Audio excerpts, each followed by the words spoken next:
Hi everyone, welcome in or welcome back to my channel. In today's video, I wanted to talk to you all and share with you some of the places in Korea that I think are underrated, that either people don't talk about or you maybe have never heard of, or when you look up travel in Korea videos, you don't typically hear about these places.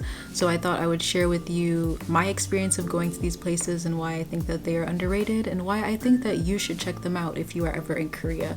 If you're interested, then keep on watching. All of these places, I just thought of some places that I've traveled to in Korea that I don't really hear a lot of people talk about, and they're not in any particular order.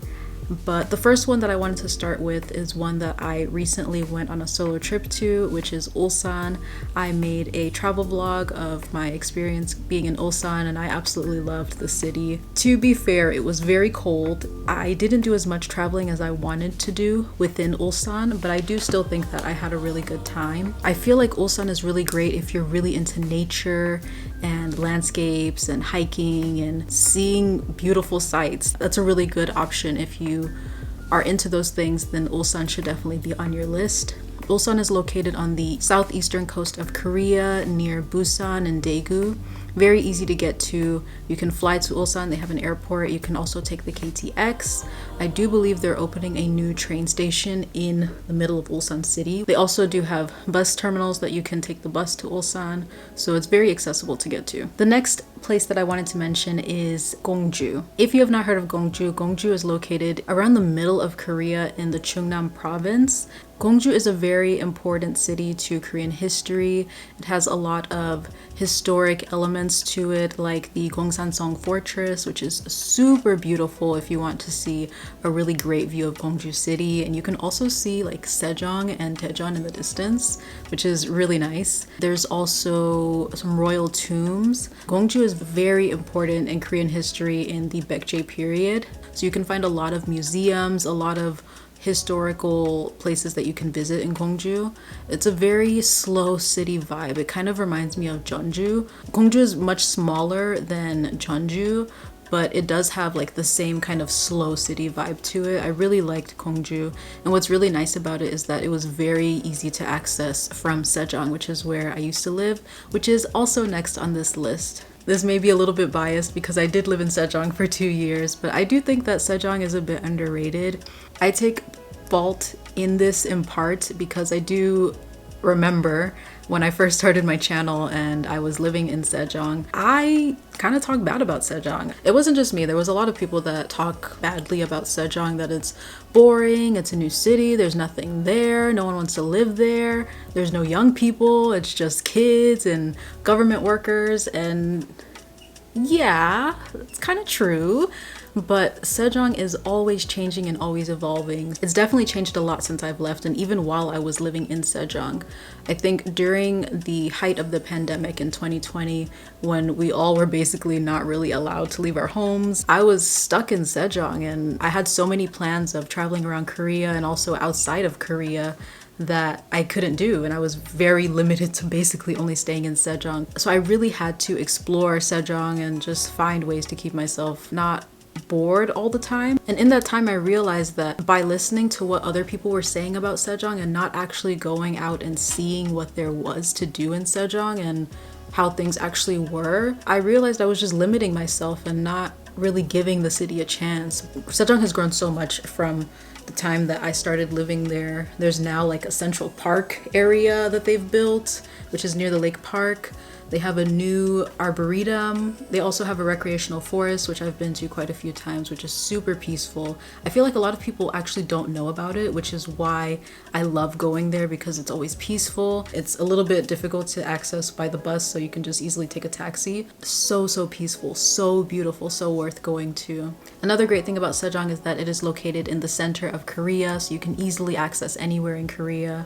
There's also the bus terminals. The KTX is located in Daejeon or in Osong, which is very close to Sejong and very accessible by bus or taxi. Sejong is developing all of the time, so there's always new restaurants, always new cafes popping up. Sejong is also very clean compared to a lot of cities like Seoul and Busan. I feel like when you're looking around Sejong, everything just looks so shiny and brand new, and it just feels so fresh and clean and not dirty. I will always recommend Sejong to people just because I realized how much I loved it. I do think that there's a difference between looking at somewhere to travel to versus looking at somewhere to live, and maybe some of these places may not be your vibe to live in long term, but at least to travel for a weekend or just a day trip, I do think that these are really great options, and maybe you might see that you actually like the place so much that you would actually like to live there. You never know, just give somewhere a chance. The next destination on my list that I think is underrated in Korea is Goje Island. I do think that Goje is becoming a little bit more popular in Korea to go to, but I do still think that a lot of people don't know about Goje, or they don't talk about it as much. I went to Goje a while back and I did make a travel vlog. If I did make any travel vlogs in any of these places, I'll just link them up above for you to watch if you're interested. But I loved Goje. It also might have been the time of the year that I went. I went with my friend Momo in the summer. Thankfully, even though it was during the typhoon season, we had no rain. The weather was beautiful and perfect, and it made the trip even better. Goje is just gorgeous, stunning, beautiful.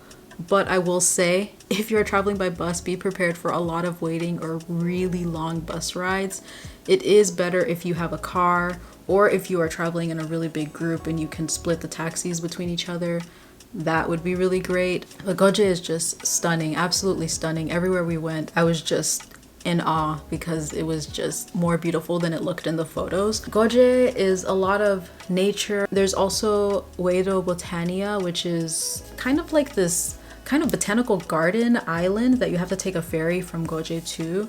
Very beautiful, very worth going to if you are able to go and the weather is good. I would absolutely recommend it. Goje is located in the Gyeongnam province, so down below, not too far away from Busan.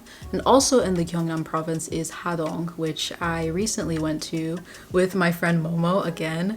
And we went to ride the longest zip line in Asia, in Korea. I don't know. That's what they say. It was still so much fun, and I had never been to Hadong before, but I realized that I had so many places in Hadong bookmarked before I actually went on this trip. But I also noticed Hadong is very big and very spacious, so it's really best if you have a car that you can travel to a lot of places. Hadong has a green tea plantation that is super big. We didn't get the chance to go there when we went to Hadong just because we were limited on time, and we also were limited by taxi. Hadong also has a lot of really great cafes, like stunning cafes. Again, you need a car or taxi to get to a lot of these places because they're so spread out. But if you have access to a car, take advantage. That's one thing I wish I had while I was here in Korea, was a car that I could easily just go anywhere I wanted to. I think I would have gone to even more places in Korea had I had better access to a car. Another area in Korea that I think is very overrated, that a lot of people don't really give enough love, is Jeollanam-do. Honestly and truly, Jeollanam-do has so many hidden gems, so many great gems that I feel like they just don't get enough love. So Jeollanam-do has Bosang, you have the green tea plantation field that everyone knows about, but I do still feel like people know about it, but they don't go and travel there. Beautiful, just beautiful. There's also Damyang, which has a bamboo forest, another beautiful, stunning place. Jeollanam-do also has Yeosu and Mokpo, which I haven't been to Mokpo yet, but I have been to Yeosu, and I really did like that city. I feel like it's a really nice coastal city, very slow vibes, very peaceful. But you can also find a lot of really interesting things to do and a lot of really great cafes. And the last place that I had on my list in Korea is Namyangju. Namyangju is great because it's a city, but it also has a lot of really rural areas. And in the rural areas, you can find a lot of really amazing cafes. I went to Namyangju to visit Eva. When I tell you, the cafes in Namyangju just hit different. I think because there's just so much space in Namyangju and in a lot of rural places, they can just build these huge, amazing cafes with just the best aesthetics and everything you want basically. But because they are so far, you need a car or you have to pay a lot for a taxi or you have to take a long bus ride. But I do think that it's worth it, especially if you're just going for a weekend or just for a day trip. Like, it's nice to see places that are just different than Seoul and Busan and Incheon and Daegu. Like, We know about these places. Like, are you all tired? Are you all not tired? Because I'm tired. I love going to big cities, but I do think that it's really fun and great to go to a place that people don't talk about, or maybe you didn't know about and now you do, and you can share that with other people. Some other places that I didn't mention that I haven't actually visited but I would love to visit that I still think are underrated are Pohang, Gyeongju, Mokpo, Changwon, and Gunsan. There are even more places that I didn't mention in this video, but I didn't want to keep talking and just end up listing the entire country. But yeah, I'd love to know your thoughts on the places that I mentioned in this video. Have you heard of them? Have you thought of traveling to these places? Have you been to them? What was your experience going to these places?